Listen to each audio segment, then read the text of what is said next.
ሰላም ጤና ይስጥልን ውድ የቻናላችን ተከታታዮች የፕሮግራማችን ቤተሰቦች ይህ አብዲራዋ ቲዩብ ነው። ፕሮግራማችንን ላይክ በማድረግ እንዲጀምሩ አዲስ የሆናችሁ ሰብስክራይብ በማድረግ ቻናላችንን እንድትቀላቀሉ የደወል ምልክቷን እየተጫናችሁ ፕሮግራም በምንለቅበት ሰዓት የአሳውቁኝ ኖቲፊኬሽን እንዲደርሳችሁ ሰብስክራይብ ማድረጋችሁን እንዳትረሱ። ከሀገር ውጭ የምታደምጡ ድጋፋችሁን በሱፐር ታንክስ ሱፐር ስቲከር ለቻናላችን ድጋፍ አድርጉ። በሶስተኛ ክፍል ፕሮግራማችን እንግዲህ የማንቸስተር ዩናይትዱ አምበል ብሩኖ ፈርናንዴዝ ትናንት በሊጉ የመጨረሻ ጨዋታ 38ኛ ሳምንት ላይ የሰራው ታሪካዊ የማንቸስተር ዩናይትድ ድልና የብሩኖ ታሪክ በታሪክ መዝገብ ላይ የተቀመጠ የፕሪሚየር ሊጉ የምንጊዜም በ38 ጨዋታ በአንድ የውድድር ዓመት 21 አሲስት ያደረገ በታሪክ ብቸኛ የ38 ሳምንት ፊክስቸር ጨዋታዎች ብቸኛ ተጫዋች ሆኖ የተመዘገበበት ለረጅም ጊዜያት ለረጅም ዓመት ያልተደፈረውን ሪከርድ ብሩኖ ፈርናንዴዝ በትናንትናው ዕለት ብራይተን ላይ ለፓትሪክ ዶርጉ አመሻሽቶ ባቀበለው የመጀመሪያ የማንቸስተርን መሪነት የጨዋታውን የመክፈቻ ግብ እንዲሁም የትናንትናውን ድል የበለጠ በተለየ ሁኔታ ትኩረት እንዲያገኝ ያስቻለ አስደናቂ ግብ ነበር የተቆጠረው። ብሩኖም ታርጌት ማን አስደናቂው ተጫዋች በዘንድሮ የውድድር ዓመት በመጨረሻም ብሩኖ ተገቢውን ክሬዲት ተገቢውን የኳሊቲውን ያክል የብቃቱን የአስተዋጽኦን ያክል የሚገባውን ደረጃና ክብር ያገኘበት የውድድር ዓመት ሆኖ እንግዲህ በስተመጨረሻም ተጫዋቹ በሊጉ በኬዲቢ እና በቴሪ ሄንሪ ተይዞ የነበረውን በ38 ጨዋታ 20 ግብ የሆኑ ኳሶችን አመቻችቶ ማቀበል ወይም አሲስት በማድረግ የተያዘውን ሪከርድ በመጨረሻ ሰዓት ብሩኖ አድርጎታል። በአስደናቂ አሲስት ገሎታል። የምንጊዜም የፕሪሚየር ሊጉ የ38 ጨዋታ ቶፕ አሲስት ኪንግ ሆኗል ብሩኖ ፈርናንዴዝ።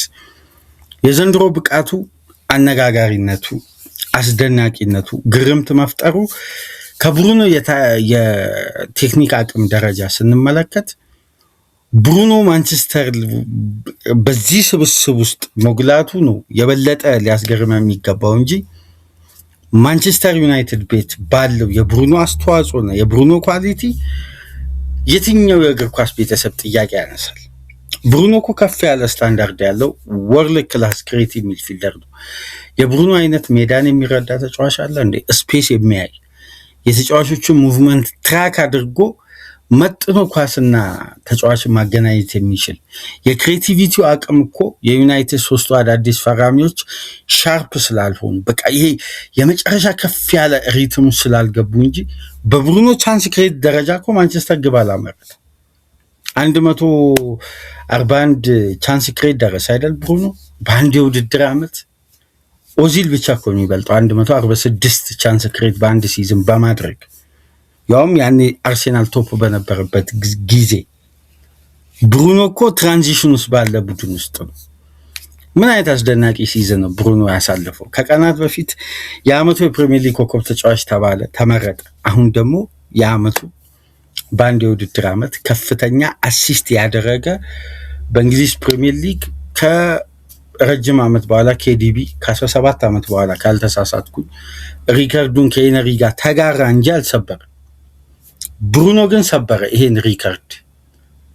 ዩናይትድ ከካሪክ በኋላ ጥሩ ሞመንተም ውስጥ መግባቱ እንጂ ያለፉትን ጊዜያትን ተመልክታችሁ የዩናይትድን ጉዞና የብሩኖን ኳሊቲ በዚህ ቡድን ውስጥ ያለው ተነሳሽነት፣ ፍላጎት፣ የአሸናፊነት እስፕሪቱ፣ ቡድኑን በአምበልነት ይሄ አልሸነፍ ባይነቱ፣ ይሄ ኳሊቲ ለማንቸስተር ዩናይትድ ረጅም ዓመት ያስፈልግ ነበር። ብሩኖ በስተመጨረሻም በቶፕ ክላስ ፔርፎርማንስ በቶፕ ክላስ የሲዝን በበለጠ ክሬዲቱን በእኩልነት አይደለም በብልጫ ማግኘት ባለበት ሰዓት አግኝቷል። ምክንያቱም ምን መሰላችሁ 20 አሲስት ላይ አሁን ብሩኖ የትናንትናውን የዶርጉን ኳስ አሲስት ባያደርግ የመጀመሪያ ክሬዲት የሚነፈገው በምን መሰላችሁ? እነዛ ክለቦች አሲስቱን ሲያሳኩ ክለብ ወደ ዋንጫ ተቀይሯል ይላል። ገባችሁ? ይሄን ዳይናሚክ ሙቭመንትን ወደ ዋንጫ የመቀየር ፓወር ነበራቸው። ብሩኖ ይሄ ፓወር የለውም። ሰሞኑን የሆነ ዲቤት አድምጣችሁ ከሆነ አላቅም፣ የአትሌቲክስ ፖድካስት ላይ በጣም መወያያ ርዕስ ነበር። ብሩኖ ይሄን ቡድን ተሸክሞ ለዩኤፋ ሻምፒየንስ ሊግ ማብቃቱ በራሱ ከዋንጫ በላይ አይደል እንዴ? ዩናይትድ በአሞሪም ዘመን የነበረውን ዩናይትድ አምና በክለቡ ታሪክ በጣም ከባዱን ጊዜ ዩናይትድ ያሳለፈበት ነው። ከዛ ላይ አንሰራርቶ ተነስቶ የዘንድሮ ሲዝን አጀማመር ደካማ ሆኖ አሰልጣኙ ለስንብት በክተው ከዛ ውስጥ ቡድኑን ተሸክሞ ለዩኤፋ ሻምፒየንስ ሊግ ቦታ ያውም ከ7ኛ ደረጃ 3ኛ ደረጃ እንዲያጠናቅቅ በሁለተኛ ሲዝን የትኛውም ክለብ ያላሳካውን ነጥብ 39 ነጥብ አምጥተው በአማካይ 2.23 ነጥቦችን እያሳካ የመጣ ብቸኛ ቡድን ሆኖ እዚህ ከፍታ ላይ ሲደርስ ከተነሳበት ከተንደረደረበት ቦታ ሲዝኑን ተርን ካደረገበት ሁኔታ ስንመለከት ብሩኖ ማንቸስተር ዩናይትድ ደረጃው 5ኛ 4ኛ እያለ ካሪክ ቢመጣ ዋንጫ የማሳካት አቅም አለው ማለት እኮ። ስለዚህ የብሩኖ ክሬዲት በየትኛው መመዘኛ ለክርክርና ለዲቤት የሚቀርብ አይደል። የዓመቱ ኮከብ ተጫዋች መባሉ 100% ያስማማል። ይሄ ደግሞ ብቃቱ መለኪያው።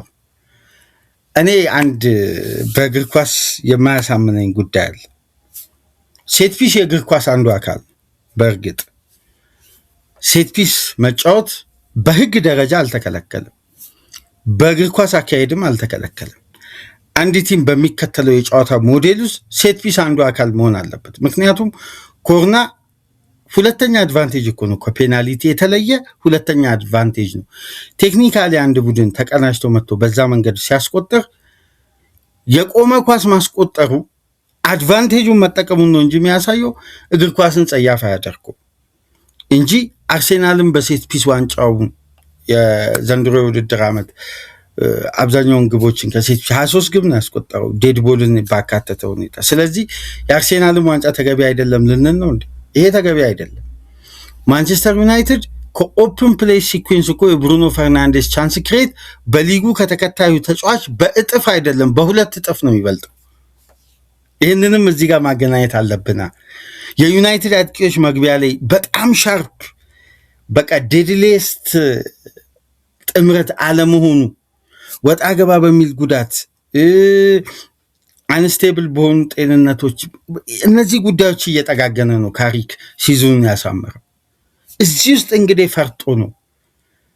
አንድ ጉዳይ በደንብ ልብ ብላችሁ ተመልከቱ። ታርጌት ማን ማድረግ በጣም እውቀት ይፈልጋል። ቴክኒካሊ አይደለም ከሴት ፒስ ፔናልቲ አመታት ቴክኒክ ይፈልጋል። አይደለም ሴት ፒስ።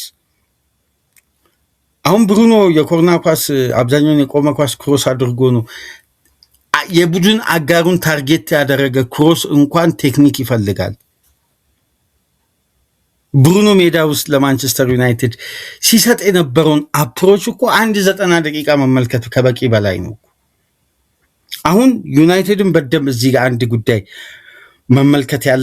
መመልከት ያለብን ነገር ሞዴሉ የበለጠ ሲሻሻል በወጣት ኢነርጂ በአዳዲስ ተጫዋቾች ይሄ ቅንጅት፣ ይሄ ስፕሪት፣ ይሄ አሸናፊነት ሲመጣ የብሩኖ ታርጌት ማን የሚሆንበት ሙቭመንት አሁን እነዚህ አዳዲስ ግዢዎች 3 የፊት መስመር ተጫዋቾች አንድ ሲዝን አብሮ መቆየታቸው ሲታገዝበት ዩናይትድ ምን ያክል ኢፌክቲቭ የሆኑ የብሩኖ ኳሶች እንደሚያስቆጥሩ ተመልከቱ። ምክንያቱም በዘንድሮ ሲዝን በኦፕን ፕሌይ እንቅስቃሴ በርካታ ቻንሶችን ያባከነው ቡድን ዩናይትድ ነው።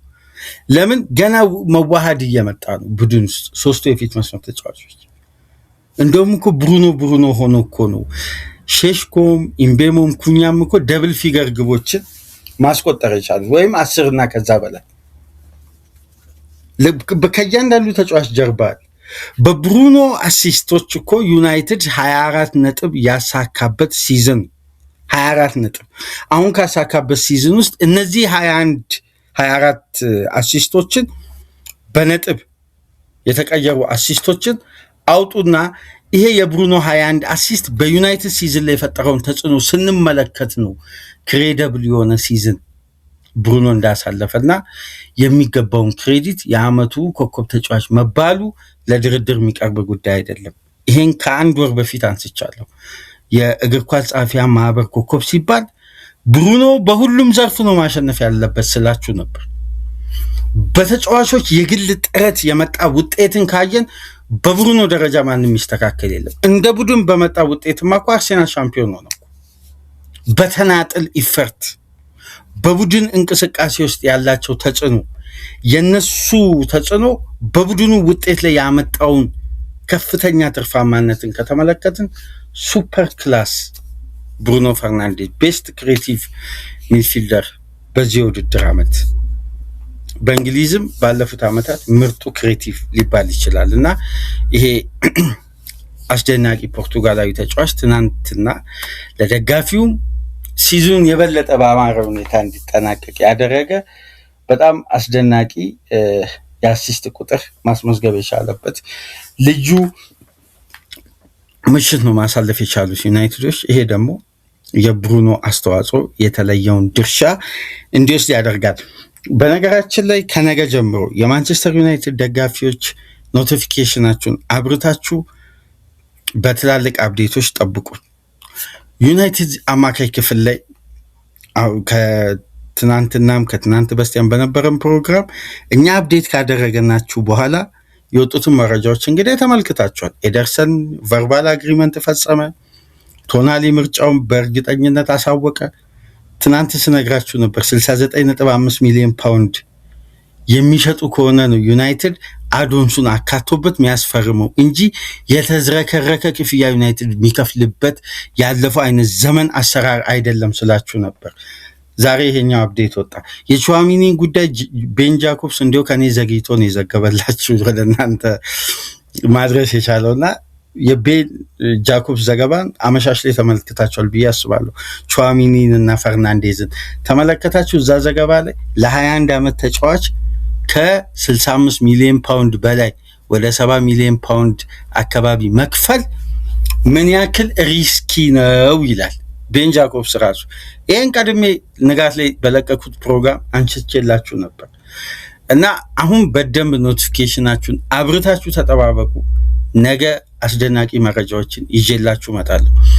በማንቸስተር ዩናይትድ በተለይ በኖርዝ እንግሊዝ ያሉ የዝውውር ሂደቶችን የበለጠ ከቦታው ከአቅራቢያም ካለን ግንኙነት አንጻር የምናገኛቸው ክሬዲብል የሆኑ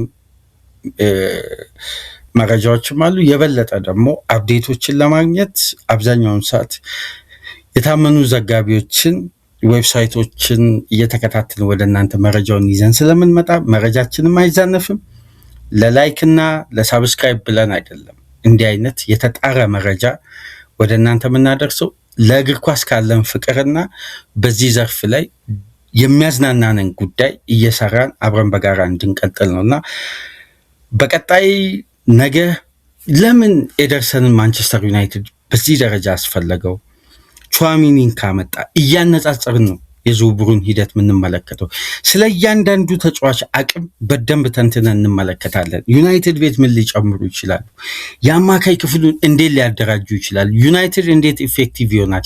የበለጠ ለዩናይትድ ሲስተም ከካሪ ቅኝት ጋር በዘንድሮ የውድድር ዓመት ካሰሜሮ ሻርፕ ሆኖ በቡድኑ በመጨረሻ የውድድር ዓመቱ ተወዳጅ እንዲሆን ያስቻለው የካሴሜሮን ብቃት ከየትኛው አማካይ ውስጥ ዩናይትድ ማግኘት ይችላል የሚለውን እየፈተፈትን ጉዳዮችን እያወጣ እንመለከታለን።